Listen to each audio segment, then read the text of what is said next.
All right, folks. This is Sci Amplifier, a remote viewing future tech. With me today is scientist Adam, also known as Space Case, or Space Case Zero. Together, we're going to talk about remote viewing, Sci Amplifier, and Chi. What did you call that?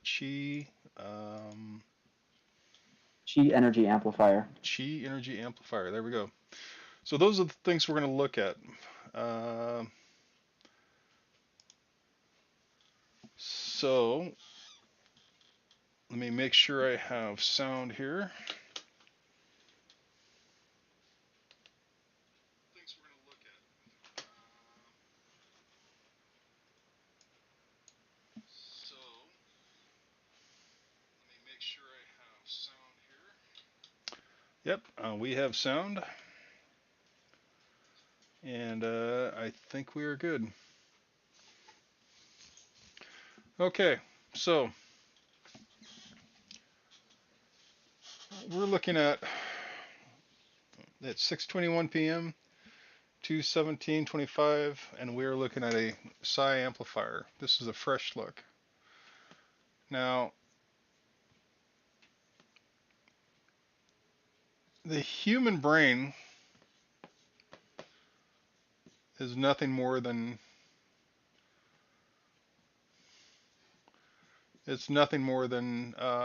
electronic signals, electronic signals,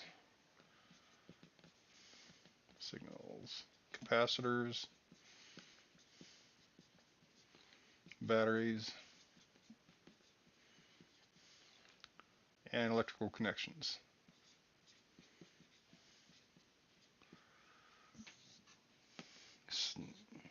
Psi, or remote viewing, or whatever, all the different remote viewing, all the other different psi attributes. Viewing. There we go. All the different psi attributes are part of this electronic signal capacitance battery and electronics, or electrical. Um,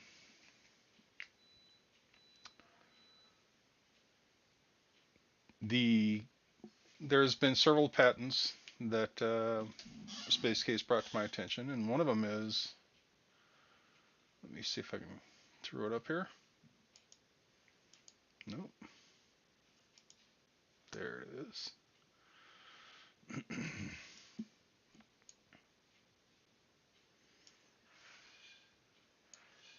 Huh, there it is. Okay, so this patent was created by I want to call him scientist, but a very driven man, and the patent itself is, this is the Chi Energy Amplifier. And the Chi Energy Amplifier, which was built by Space Case, and uh, Adam, or Space Case, had results that were fairly interesting. So if you want to take it away, Adam, you can let the uh, YouTube people know what your results were from this simple ceramic dome shaped like a clam, and um, the different the technique that you use to actually try to get this to work. I mean, you basically built this according to uh, the directions, or how it was built on here, didn't you? Yeah, it's very close. The center little antenna I machined with my little tabletop milling machine, so it is extremely close to what it should be. And the rest of the construction isn't hard. The ceramic, I went to a local hardware store and just measured what they had for sale and got the closest thing, which was pretty close. And I put it together and hooked it up and set the signal generator to the frequency that it says in the patent. And I turned it on and I couldn't, I don't know, like trying to remote view or feel any energy because I'm used to like Reiki energy and things like that. I didn't feel anything from it. Only after maybe 3 to 5 minutes, I felt completely different. So I took someone else. The someone else was my mom, that's very spiritual and can feel things, and she had the exact same thing happen, where she's like, I can't feel anything from this. And then after a while, it's like, what did you do to me? So that was the weird things it did. So And somewhere in there is the frequency. reading through the basic uh, mathematics that he's got written here. To me, I mean, it would seem that the curvature of the bowl and how this actually works would be a very slow and gradual buildup of energy. So this would not be a fast process. So if this is actually building up any kind of energy, it would be a very slow process. Um, so the mathematics and the stuff that he has here definitely shows just it would be a slow but gradual buildup.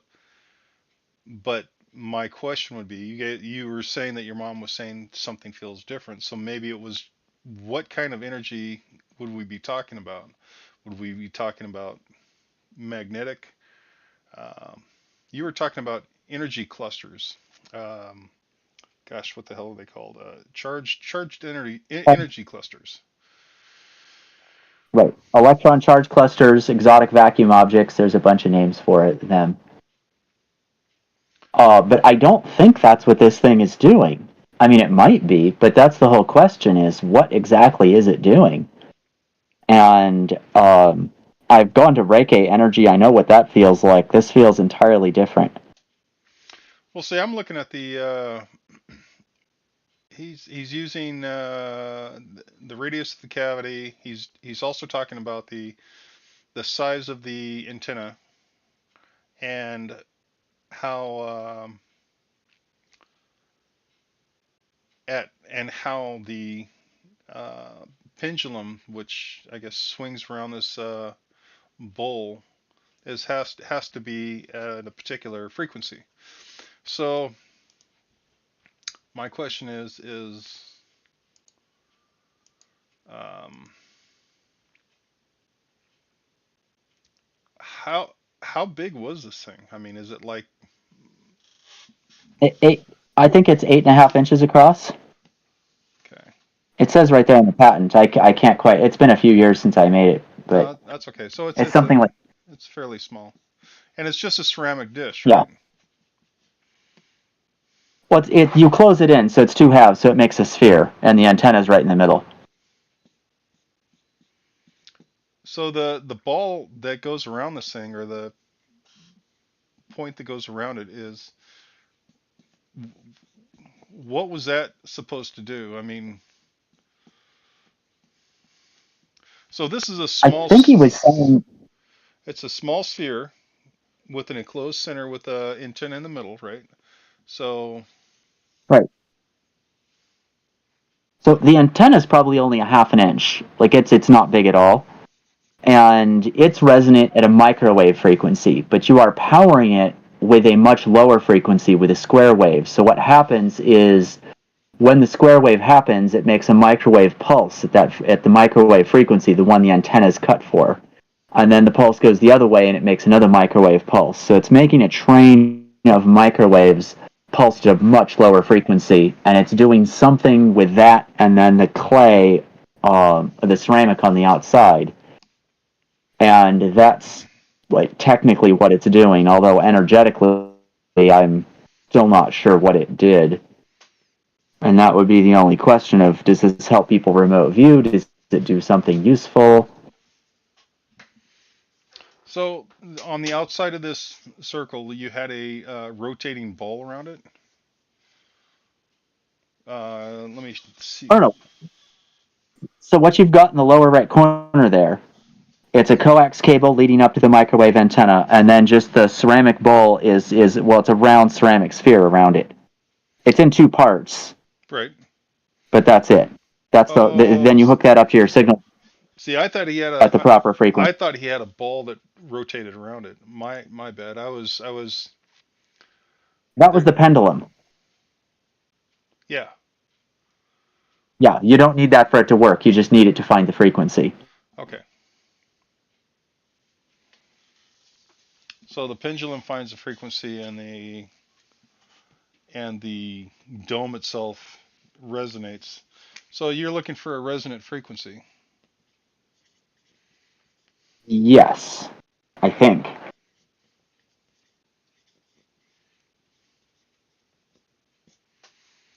Okay. So as this antenna charges and discharges, it's this dome completely covers the antenna, correct? I mean, Correct. this is like a sphere around an antenna. So that means the silica is gonna this is gonna resonate. Yep. This is also gonna act like a capacitor. And it's red clay, so there's also iron in it. What does iron do? Iron and silica, iron and silica, iron, silica. All right, so and this is a chi amplifier, right? Chi energy amplifier. So Yep. this would be considered something that would help the psi uh, be amplified. So whatever this energy that's Hopefully. yeah, whatever this energy that's building up.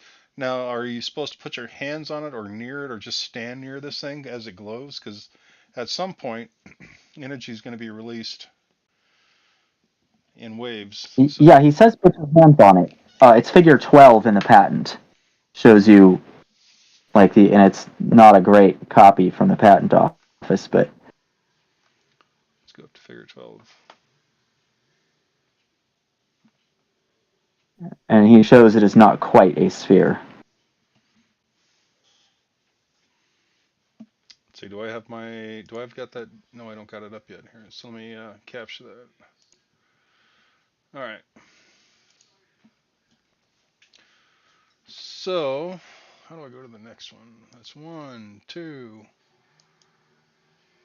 three, four.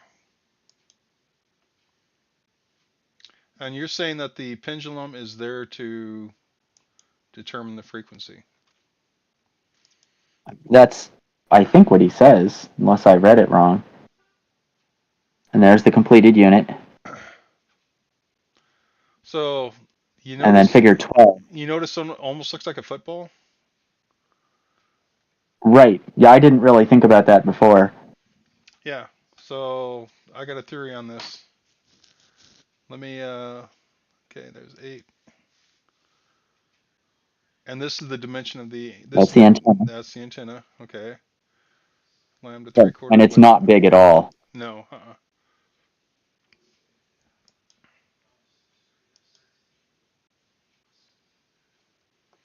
Okay. So the energy is circulating through your body. Your body's acting like a great big friggin' capacitor.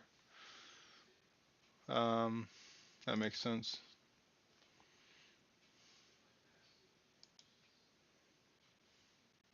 Figure 12 was the last one. Figure 12 is the last one. Okay. So you've seen a thero what the it's the thing you make music with that you put your hand in the air near it. Theremin. Theremin. Oh my goodness. Okay. Anyways, this is a lot like a theremin. I, I, oh, okay. But the deal is the shape of that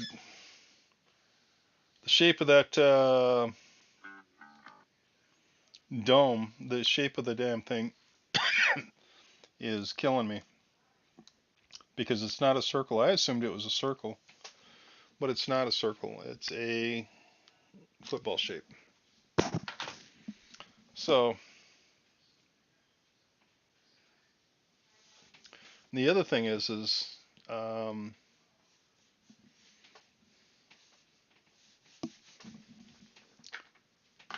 how did you red clay? Even tells you where he got the red clay from in case it matters. Yeah, it actually would, because I'd tell you what. So this is oblong, and with the seam. Okay.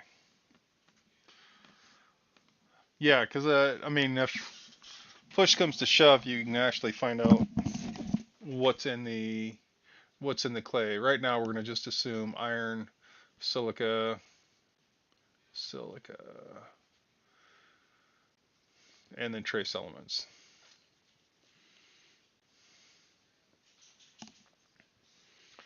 The I think he might have had it analyzed and have in here. I'm trying to read it quickly and see.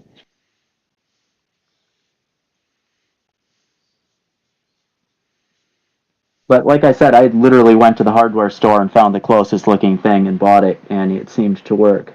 So I don't know how critical all those details really are. they probably aren't real critical, but the one thing I'm looking at is so um, this would be a testable, easily to test or testable device. Testable device. Um, because, like you said, you picked up all these parts at the hardware store, and you basically built this.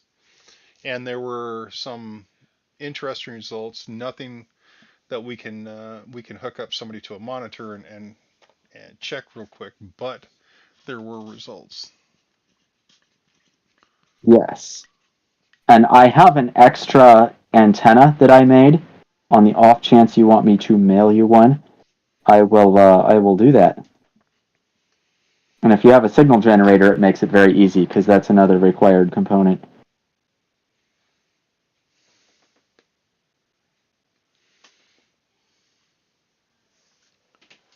My question is, he literally has a seam on the two halves, Yep. and it shows very much a seam. And when I look at that seam, to me that would be important. Um, Well, the other detail that might matter, he says it's fired to cone 06, which won't vitrify something, which means it will be permeable to moisture.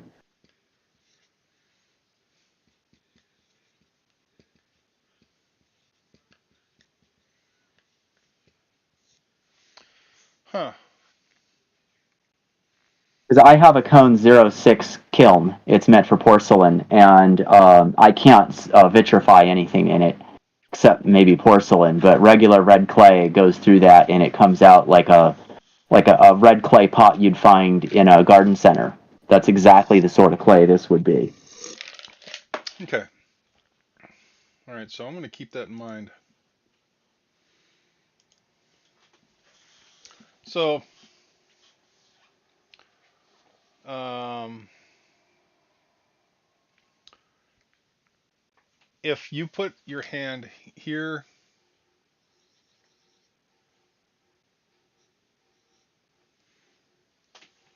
oh, it goes the other way,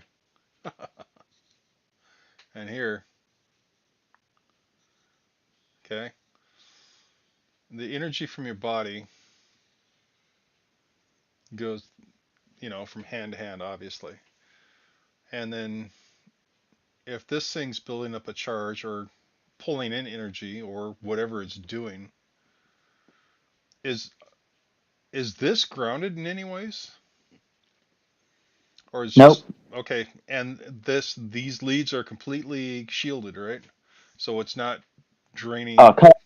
co- co- it's coax cable that's insulated on the outside, so it's plastic on the outside of the cable. Then the shield around the outside is ground, and then the center conductor is your signal in. So just standard coax cable driving it. Okay, so what's it sitting on? I had it sitting on. I think I had it sitting on the metal grate of my wood stove, just because that was convenient. Because the cable could go down below. It was sitting on an iron grating. So you had it grounded. The stove isn't really grounded, but yeah, I guess I did. Your stove's not Yeah, it's grounded? not grounded per se. Yeah, I mean Oh no, it's good. your stoves should be grounded in case of a in case of a lightning strike. Oh my God, Huh, that's a you good idea. yeah, you go to open up your fireplace and a lightning bolts hit that chimney and then you're gonna yeah, you'll be ruined the day, man. I have a big four Oh, aught going down to the ground and it actually connects to the rebar in my house. So I mean, yeah, yeah, a good idea. you Yeah, definitely mine I think is floating. Yeah, although if you look on yeah, I the don't think it's hooked to anything electric. yeah, if you look on the bottom, Oh, there sorry. might be a there might be a wire that goes down because I know when we've had both my I've had two wood stoves, so you can see. So you literally grounded by putting it on that Oh, stove.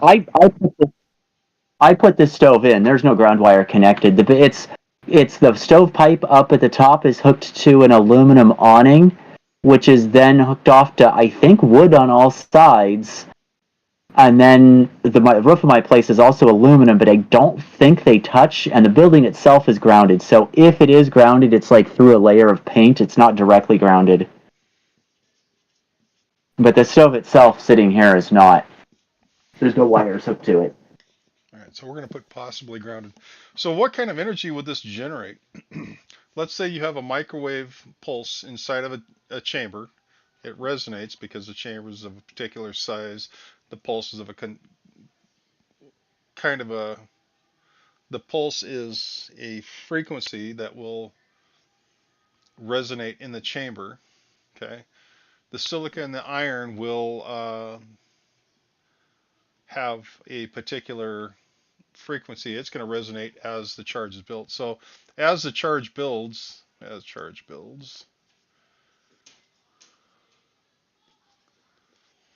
the outside of the thing should resonate, should should actually energize. So as this charge inside builds up, this outside should,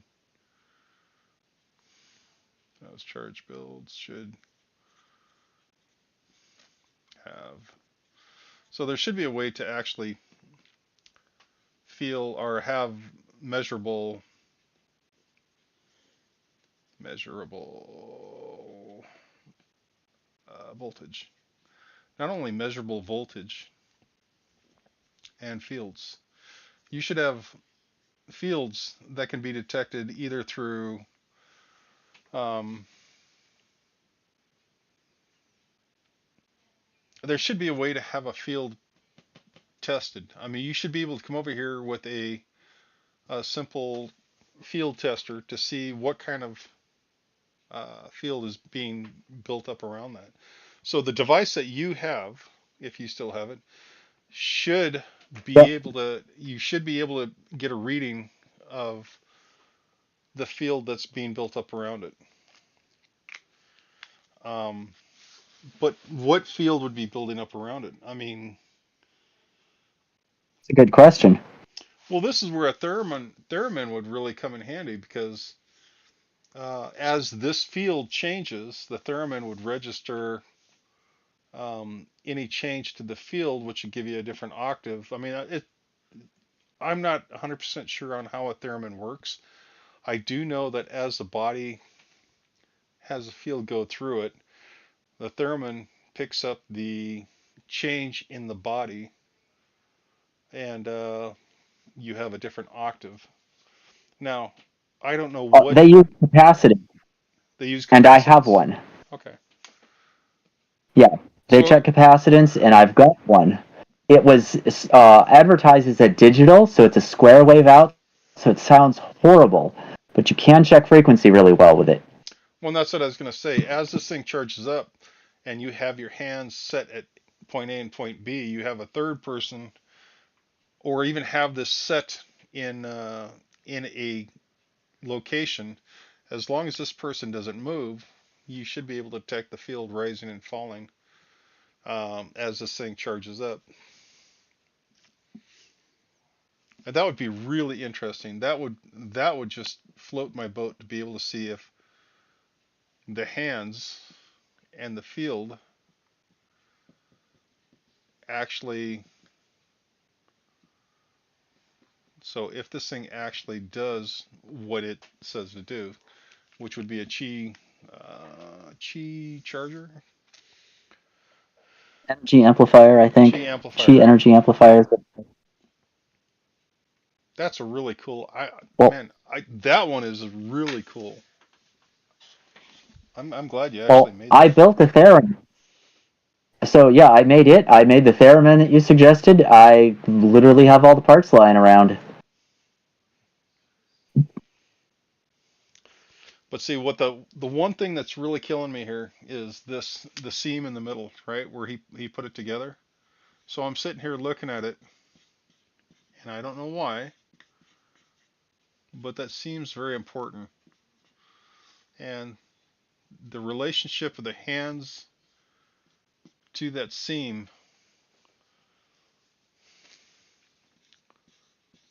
I mean, it literally looks like somebody had taken wire and sewn all the way around this thing. So I don't know if that indicates that these two plates have a field in between them, or if this resonance is building up here on the edge. So I'll, that's cool. This is what I see. So I see this hamburger with meaty goodness just kind of rolling right here on the edge. And then I see this is what flows through the people or person, and it amplifies or energizes the person.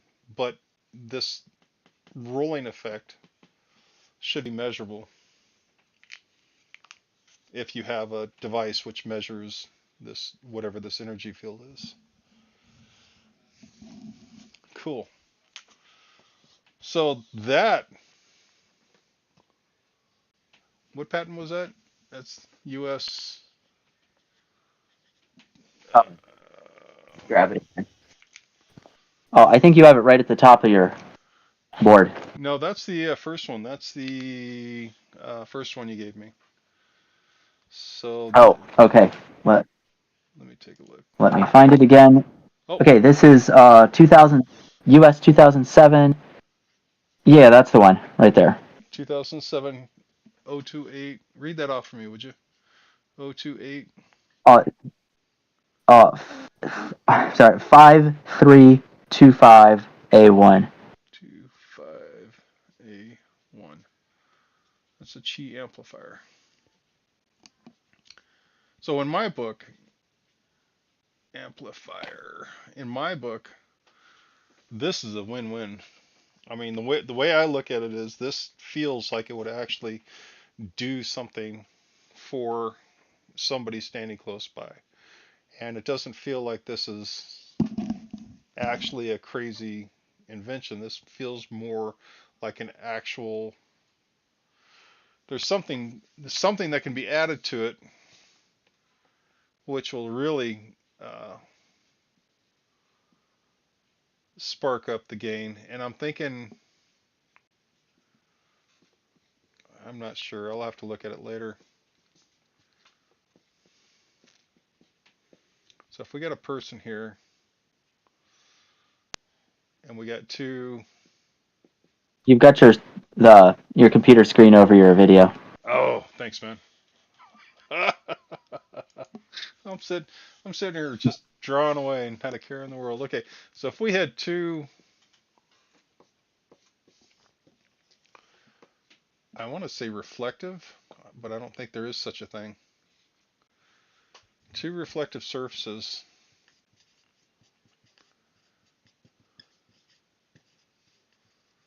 so that this field is contained in between the two or pushed tighter between the two, so it's forced, instead of being able to spread out, it's forced into and around the person. So if the person's here and you had if you had a shield here and a shield here, to me it would seem like that this would be much more effective. But I don't know what you would use to actually, you would have to have something that has a field around it. Maybe more of the ceramic. No, I don't think, no, I'm thinking more along,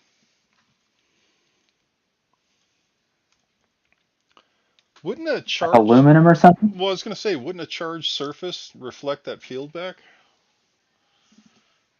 So if you charged up Depends these on what. let's say it's just a big whiteboard, right?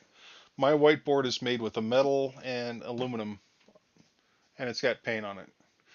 If I put a charge on this and I had a resonant field come to this, would the resonant field go through it, or would the charge repulse the field if it's an opposite charge of whatever's being released? Well, if How? it's a radio wave, the whiteboard is going to reflect it really nicely. Okay. So whatever these two surfaces are, if you have a reflective surface and a reflective surface and a person standing near this thing, to me that would be ideal. In fact, the distance from this thing, there's there would be a gap in between this, and the gap has got to be strictly followed. So when I'm looking at this, if we were to chase this down just a little bit more, the reflective surface gap compared to the, I'm gonna call it a walnut. This dimension is critical. Let's just call it 1 over x, because I don't know what the dimension would be. Well, if we follow the math, he gives us all the resonance and he gives us the frequency, and I had to calculate out how big to make the antenna Okay, so because he maybe has it listed in wavelength. right. So maybe buried in there, we can see what resonant frequency is coming out of this thing, and then we make sure that the gap in between the reflective plates is is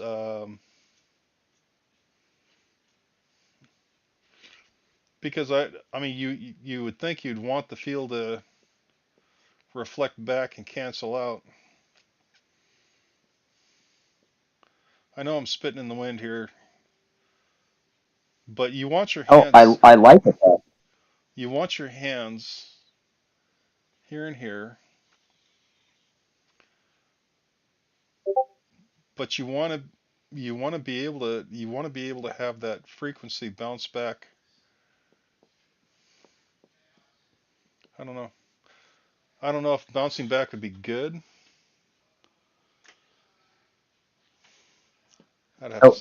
you're you're very close to ideas that George Bao has, the Vissant Corporation guy, Uh-huh. talking about the delay lens effect.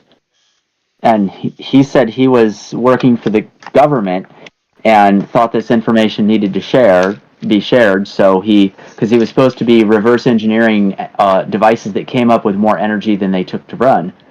And he said his bosses didn't understand what it was he was asking, so they told him go ahead. So he started a website and a YouTube channel and shared it. And his whole thing is about creating an electromagnetic field and then having the resonance come back to where it hits like an iron ferrous something center to where the iron reflects the signal back and it keeps amplifying.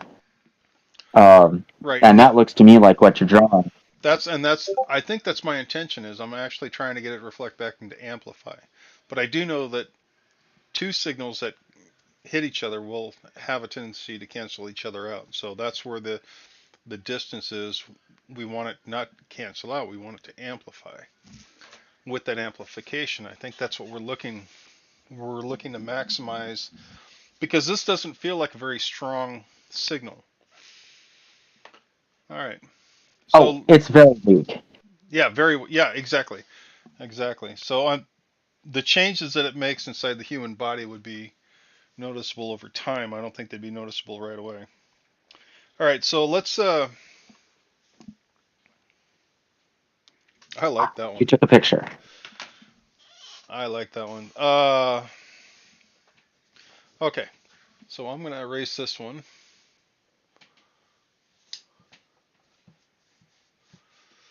Um, Now I'm going to switch over to the other one. The Chi amplifier was really cool. I just totally dig that one. This one, the um, oh, excuse me, the remote viewing amplifier. Now, okay, so this one's based on plywood, and it's based on Plexiglass. plexiglass. So plywood and plexiglass. So this is more of a, I think this one's more esoteric because the plywood is only going to give you um, uh,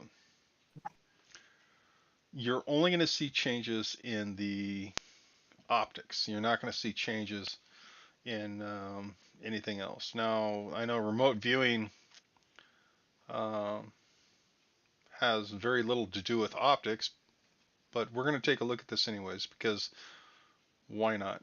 I'm thinking it maybe there's something more here. So his basis was a remote viewing amplifier that diffracts the spiritual eye of the remote viewer across the edge of the item at an incidental angle of 60 degrees to the normal. Reflects the spiritual eye at 35.26 of the normal due to the refractive index of the item, and aligns the spiritual eye with the tetrahedral geometry of subspace due to diffraction and refraction combination of item 2A and 2B. Now, subspace. Holy shit. So when I went and looked at a portal, okay, and I've seen several of them now. The one I went and looked at was purple on the inside. Your computer screen is over your video. Oh, of course. Thank you, man. I saw you drawing there in the tiny little corner. Let's get rid of this one. Okay.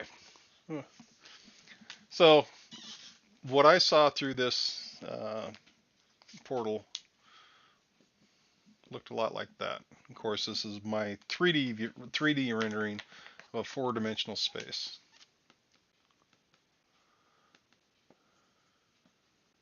Okay. I couldn't comprehend what was actually back here because this is way out of my concept of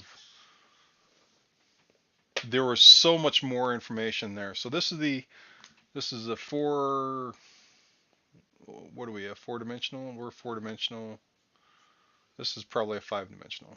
So this is one step up for a portal. Now there he's talking about a sheet of poly, plexiglass. Acrylic plastic is the other name. Yeah. And he's talking about an optic view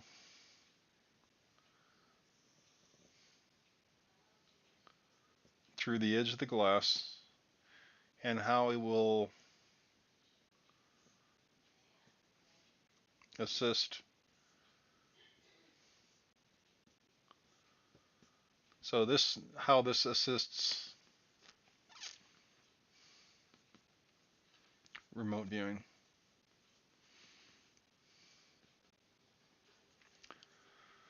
So if we have Joe Schmo here looking at this edge and remote viewing at the same time. So now he's using two senses. He's using optics and remote viewing, a psi remote viewing. Okay. I know that when I do my remote viewing, I never shut my eyes unless I really want to concentrate on something. What I like to do is I like to have music and in a lot of cases, I like to have a focal point. So something to focus on, focal point. Okay. So let's say somebody's brain is hardwired to look at this diffraction. So his theory is that the optics of his brain and the psi factor, which we haven't quite figured out what remote viewing actually, what the principle is that operates on it. But if it's actually intertwined with the optics, his theory is that as he stares into this, is it 60 degrees? No, 65, I think. 65 Thought it degree. said 60. Was it 60? I thought it was 65. Anyways, as he stares I've got into it. it, what's that? I've got a paper copy in front of me, so it's not particularly hard to look at. Okay.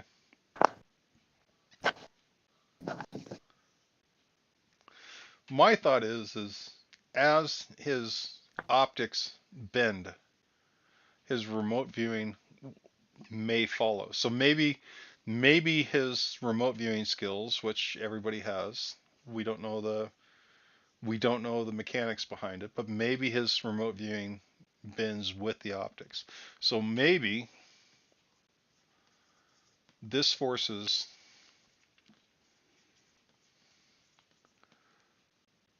whatever mechanical driver it is that the mind uses for remote viewing. Um, maybe it forces the mechanics of remote viewing to actually bend. So I know remote viewing works, and I know that I don't need to be anywhere. I don't need to see anything.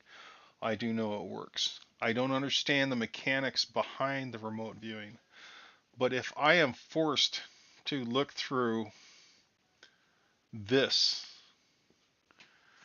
it will literally it will literally force my brain to readjust accordingly. So he may be right. He may, for all intents purposes, your brain will try to accommodate this particular angle of degree of change. So that 60-degree change will have an effect on how he remotes views.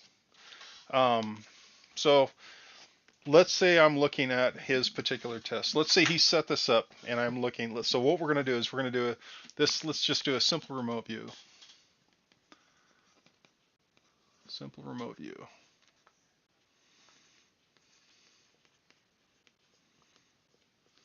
Okay.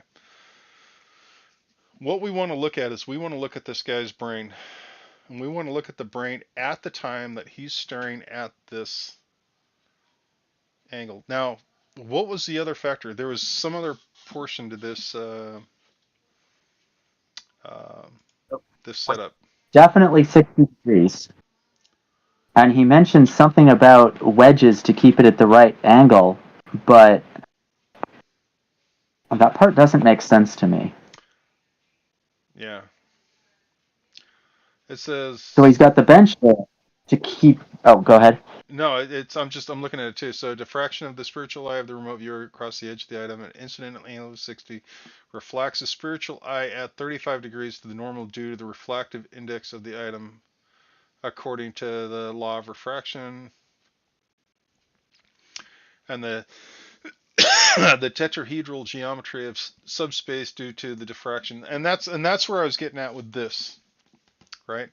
Because we know in 3D space that we're all used to and we all love. This is 3D.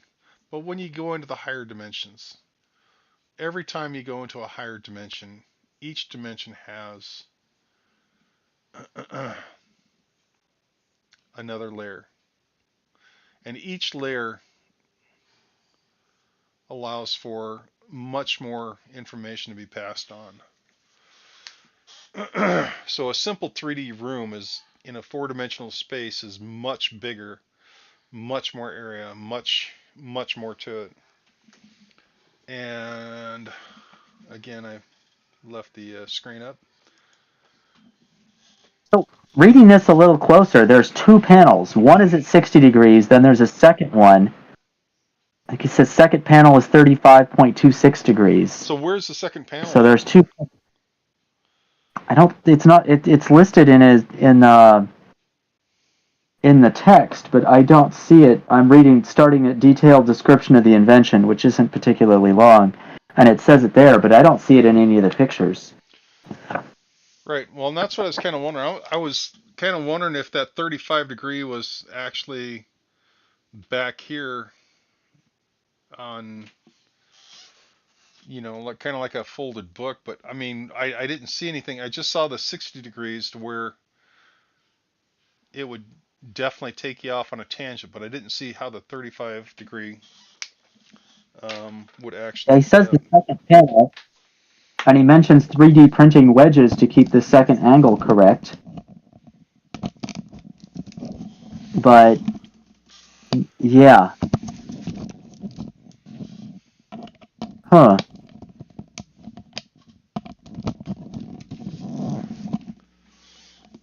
Hmm. And it doesn't help that the patent office is not particularly clear with drawings. They're all black and white copies of whatever this was originally. Right. And then figure 12, he doesn't really say what the heck that is in the first place, other than the letters all line up with figure 11, and between the two of them, it might make sense. What if it's not? What if it's a 60-degree sheet and a 35-degree sheet, and they come together here? That might be what it's doing. So then when you're looking at it, one eye is going at the 35 degree and the other eye is going at the 60 degree. That may be it. I don't know. So if your Or optics are here, unless he's trying to like reflect it in a tetrahedral geometry, so he's got the 60-degree sheet and then past it another 35-degree sheet so that it wraps around. like this, so back here at the so it goes into that sheet and then back around. Something like that, maybe. I'm not sure. I mean, it wouldn't be too horribly hard to set down plexiglass sheets on a table and put the chair in the right spot and try different things and see what works, if it works at all. What you need is you need somebody to you would need somebody to sit there and actually try to remote view regardless of the setup. The setup can be adjusted as needed, but you would actually need somebody to sit there and say, I have a task in front of me and I'm going to look at the edge of this sheet and I'm going to do this task while you make changes to the sheets. My whole thing is this is actually to me a plausible it's very plausible because you are literally changing the optic field and you are dragging along your whatever this remote viewing it relies on, whatever part of the brain the remote viewing relies on, will actually be affected by your optic field. So, um, because we still don't understand how remote viewing works, I do know that if we have a target in mind, so this is a target, and this is time and space, it really doesn't matter when the time is, and it doesn't matter where the space is. What does matter is how we get there, and normally it's a direct path. But if we're actually taking a diverted path, or for whatever reason our optics are involved, then there is a chance that it will allow us a little bit more um, it'll allow us a little bit more ease of getting to the target, or maybe getting to the target in a different way. I don't know. I don't know. This This reminds me of some of the books I saw a long time ago, and they had you put water in a tray or a bowl and set it on the table, and you're looking down at it to right. try to see. And that's before I ever even heard about remote viewing. I wonder if it's a very similar thing. Well, and that's what I'm getting at. So your eyes literally can drive remote viewing. You, and a lot of the teachers tell you that you don't want to close your eyes, because when you close your eyes, your brain takes over, which is very common. I mean, your brain paints this pretty picture. Your remote viewing skills go to the toilet. So your eyes are very important, but how they are impacted when the optic field is distorted. So if you're coming off at a 60 degrees, your optic field is going kind of unusual. How would that? I mean, does your remote viewing skills try to follow the optic field, which I know doesn't? when you close your eyes, you change brainwave states. And I've also noticed I keep my eyes open when remote viewing, because if I close my eyes, it does create odd effects. It does. But I think that's because of the brainwave. Yeah. Huh. So it would be interesting to see a little bit more data on this one. I really like the idea of setting up to. Does it say in there how thick the plexiglass is? It says 1/4 inch. I've got a giant piece that's 1 1/4 inch. It's really thick, and I've got it for the top of my vacuum chamber. But I can super easy set it somewhere and try this. It even stands up on its edge on its own. But it says 1/4 inch, But which is what are really the easy to. three edges though? The three wedges, because are the three wedges designed to make it so you have a It 60 talks degree more angle about. and a 35-degree angle? Yeah, the one image shows the wedges, the figure 12, but it doesn't make a lot of sense to me what they're really doing. He spends more time talking about how he 3D printed it than what they're doing. Okay, because see, I'm looking at the figure three. That's the first one I'm looking at, right? So if you look, Yep. it does look like it's two sheets that kind of feed into each other. Um,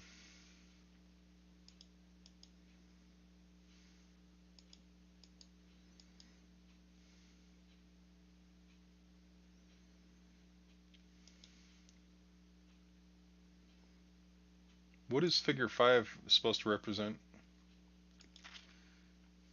Figure 5 is labeled tetrahedron.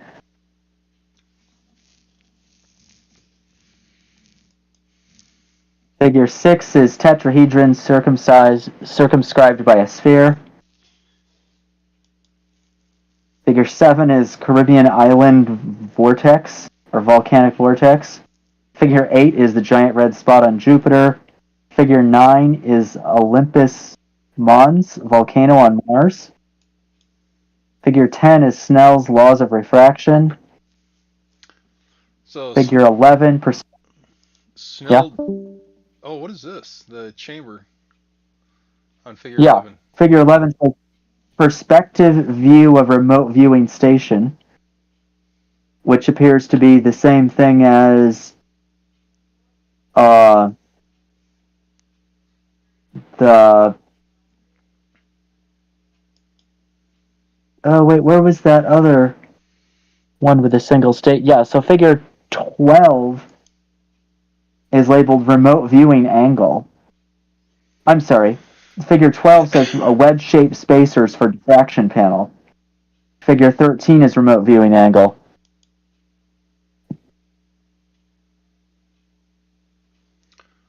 Okay. So it looks like one sheet there, but then there's also, I mean, maybe the little black sections on the side of the sheet are wedge-shaped spacers. I'm not sure what exactly. Maybe the end of that plexiglass panel is cut at that 60-degree angle as well. Wow, it'd be And then figure, interesting to get more information on this one. oh, everybody would love to talk to John Quincy Sinclair because he is just so weird because he worked in aerospace for a long time. He did a lot of serious work. And then he puts out all this insanity, and people are. I printed them all out and put them in a binder. They read like a novel. It is so weird.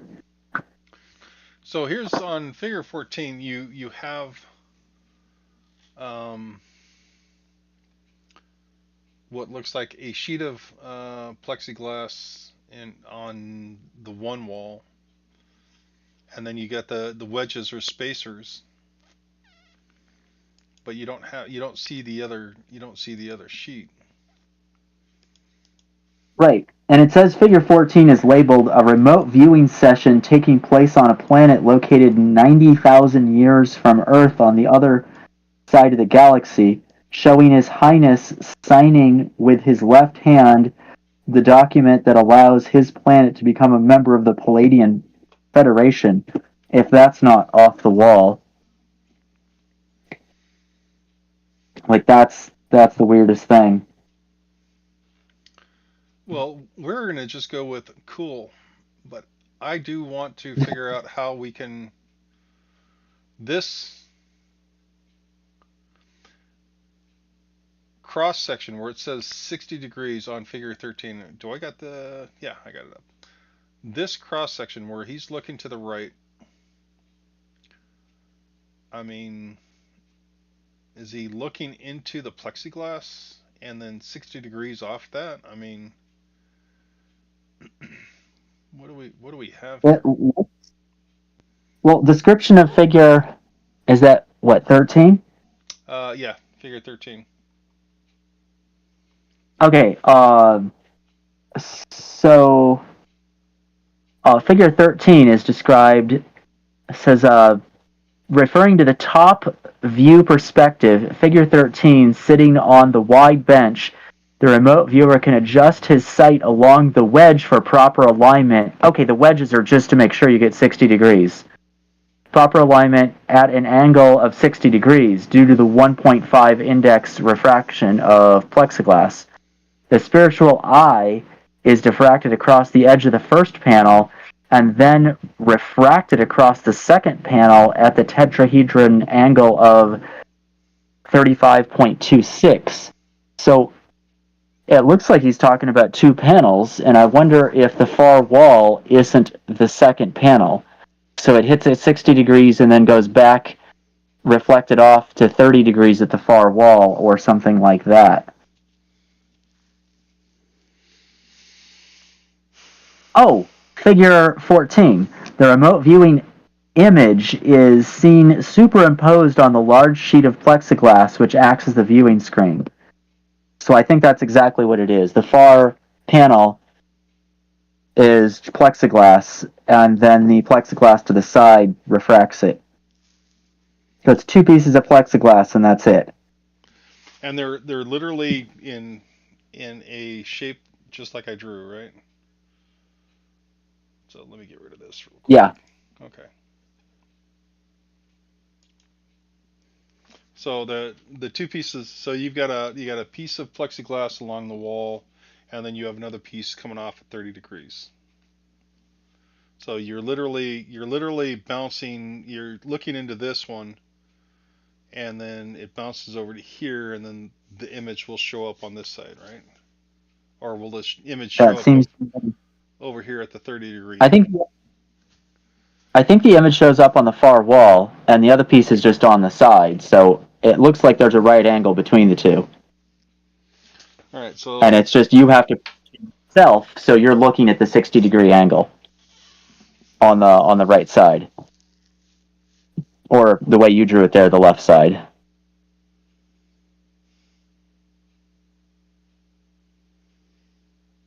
hmm, And the reason he's referring 35.26 degrees is because the plastic has a refractive index, so it's not. Yeah, because it does change the where your plastic is isn't exactly how it's going to go through since you do have a refraction in there. right. But it definitely is just a geometry optics issue, and I guess the question is, does it work? Well, quarter-inch plexiglass is really cheap, so it would be interesting. Yep. The question is so I mean, smooth grind the edges, but how to 3D print the wedges or what we think would be. Oh, the wedges are just there to hold it apart, right? No, I think the wedges, according to his text here, are so that you can look at the wedge and you can move yourself back and forth on the bench to where you get exactly that 60-degree angle to the plexiglass on your right wall. I think that's what the wedge is for, Okay. so you can get the exact alignment.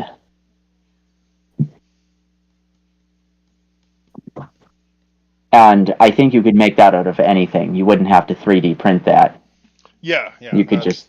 that's what I'm thinking too. Is it's just so Yeah. basically it's two sheets of plexiglass that the exact alignment is not critical, and you're literally looking down that quarter-inch groove. Either that or you're looking at the whole plate and it's giving you that refraction you need, and that's what the angle he's referring to. And then you will see what shows up at the far wall through that 60 degrees if you look to the side. Boy, I wish It's kind of what it seems like. I just wish he had a little bit better description of the optics and plate size and yada yada yada. There's a lot of missing details that I'd like to try. Uh, I would say that about every one of his patents. More information, please. So I'm gonna give this one an actual one. We got to try it, and two, it's possible just because of how the mechanics of remote viewing works. Um, why it would work would be an interesting find, but I I think we should I think we should do further study on it. I mean, why not? So I'm going to chalk up both of these really cool inventions as possible. The first one, the Chi amplifier, is definitely cool. I really like that because I like the idea of the resonant build. The second one I like because I do know that with my experiences with portals, um, the angle of attack is definitely very important. How you look at the portal, because as you rotate around the edge of this portal, it's there and then it's not there. It's a one way, and you have to be in line to see it. So if you're out of alignment with the portal, you're not going to see it. So Interesting. yeah, yeah. So there's a lot to this dimensional aspect, which this, while it's whacked out and really, really weird, makes a little bit of sense to me. So I'm gonna have to I'm gonna have to look a little bit more into these two particular things. So all right, well, Andrew, that was or Adam, Andrew. Oh my God, You're not the only person that does that. Well, I tell you what, I appreciate you coming. Jeremiah, I appreciate you coming along with me on these adventures, man. We may have to bring Jeremiah in on. In fact, if you've got a couple more of your other friends, what we'll do is we'll take a look at some of the mechanics of some of these remote view targets that I've got. You're gonna love some of the targets that I got and some of the aspects. So you said Jeremiah was one of your engineers, so I'm sure he would have a field day. and he's the other one that calls me Andrew. What's that? He's the other one that calls me Andrew Oh. accidentally. It just feels right. I don't know why. Let me give him an invite to your server. Well, I'll tell you what. Let me get a couple targets that we can look at, and then we'll do another video on it, and then we'll just make it official. Oh, And then, okay. I can't invite people to your server, can I? sure you can. Yeah, you. I'm All pretty. right. Let me check. I'll make sure you've got all access to my server, and then we'll make it. We'll get everybody piled on into a couple of these videos. But in the meantime, I'm going to shut this one down. I'm going to say we have 2 thumbs up on the Psi amplifier, and we have some good view of what we got, and we are going to further explore this for our, you know, our the people who watch, the people that want to know, is there a way to amplify our Psi? So, thank you, I folks, like it. and thank you, Adam, Adam. Thank you, Adam, Space Case, for coming along with me, man. Yep, it's been fun. Okay,